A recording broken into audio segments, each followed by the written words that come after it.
Do you want to improve your trading on Webull?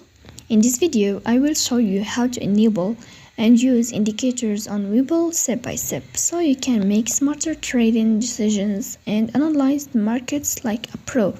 Indicators help you track trends, spot opportunities, and manage risk effectively.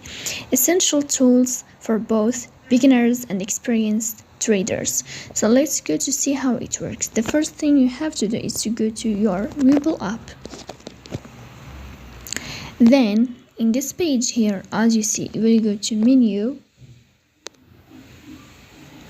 After that, you will find here settings. So you will tap on settings. In this list, you will find chart settings. So you will tap on chart settings. And here in this page, you will find this window of indicators on main chart.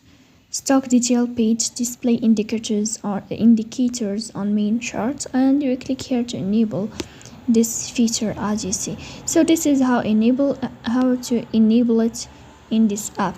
So if you are enjoying watching this video and if this video is helpful for you, don't forget to support us by like and subscribe. See you next time.